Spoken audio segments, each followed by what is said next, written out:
DLSS is a third-person action-adventure game developed by the small Canadian studio Rogue Factor, and what makes this game stand out is its lack of map or markers to guide players. Instead, it encourages you to explore, observe, and pay attention to the environment. And to support this design, Rogue Factor crafted a visually striking and unique world that emphasizes exploration, using of course Unreal Engine 5. Before its launch, the game received 2 demos. The second one was especially interesting because it offered much better performance than the first, with no noticeable visual degradations. All the improvements were made under the hood, showing that the studio truly cared about optimization, which is something we don't see often these days. But since this is a UE5 game, DLSS isn't flawless. The game still suffers from the usual traversal stutter. It's not frequent, but it's noticeable when crossing invisible thresholds that trigger the loading of the next zone, as you can see here. That aside, the overall performance is good and more stable than what we've seen in many other UE5 releases. Additionally, DLSS comes with a robust graphics menu, offering plenty of options for each setting, along with support for all the major upscalers.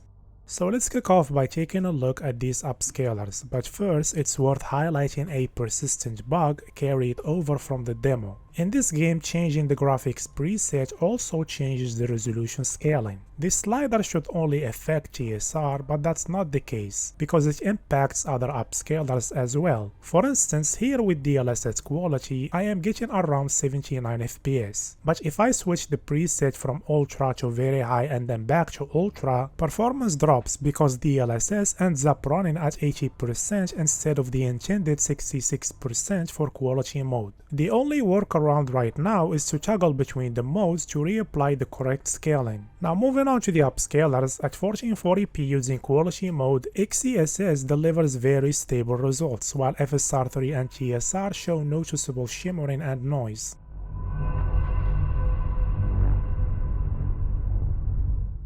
There is also an anti-aliasing option to adjust the quality of TSR, but as you can see here, despite the performance difference between the options, and even with Ultra, TSR's quality remains underwhelming when upscaling at this resolution.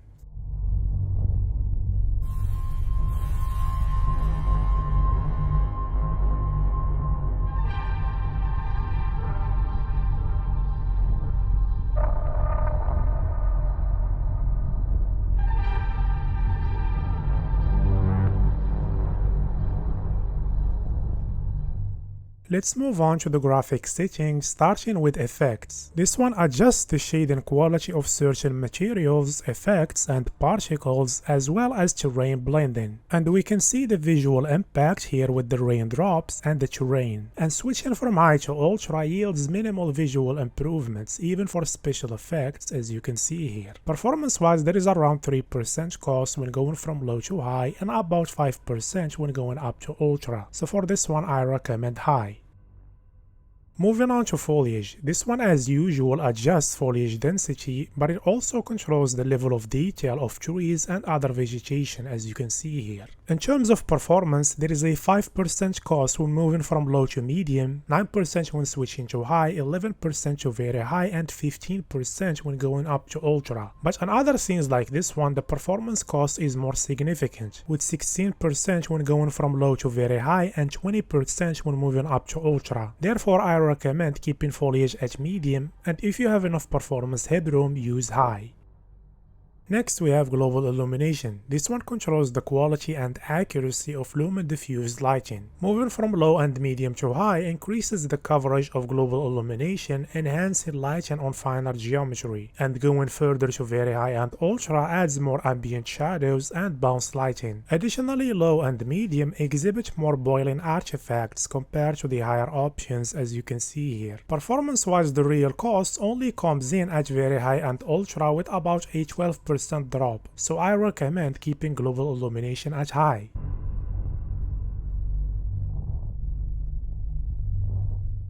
Moving on to post-processing. At medium, this setting enables vignette and bloom effects. Switching to high adds chromatic aberration and improves bloom quality, while going beyond that doesn't add much, at least in this scene. Low also disables depth of field during conversations, as you can see here, in addition to motion blur. And generally, this setting doesn't have a significant performance impact during normal gameplay. So this one really comes down to personal preference and how much of these effects you like.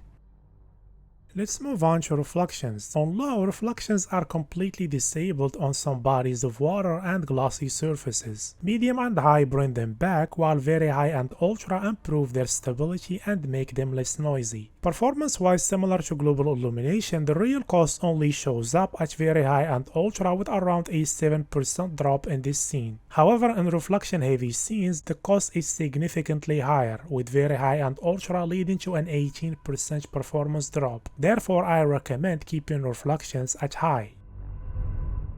Next, we have shading. I spent a lot of time looking across different materials to spot the visual impact of this one, but I couldn't find any. Performance is also nearly identical between low and ultra, so either I've been looking in the wrong places or this setting doesn't have any real impact. Either way, I recommend keeping it at high as a safe choice.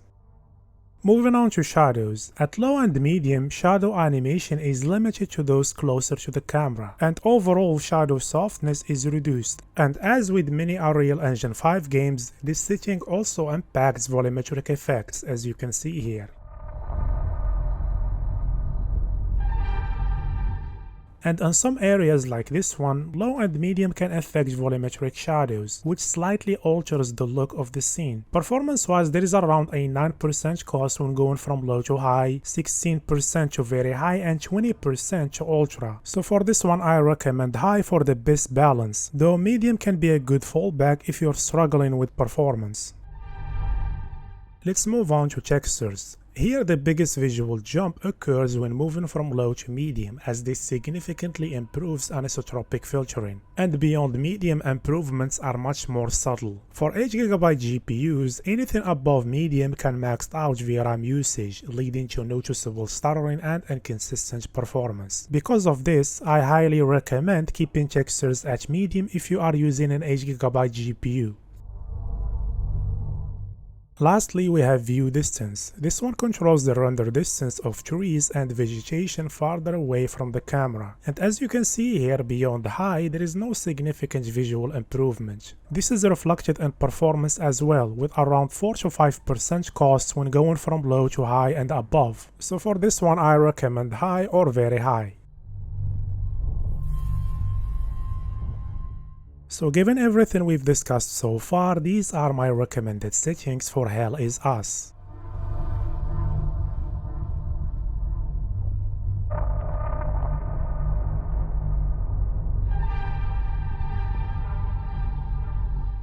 Now let's compare the performance and visuals of the optimized settings against the Ultra preset and some demanding areas at 1440p using DLSS quality and medium textures on both sides. Let's start with this town, and here we can see an average performance improvement of around 32% when moving from Ultra preset to optimized settings. And finally, in this open area, the performance gap widens, with the optimized settings providing an average improvement of 44% over the Ultra preset.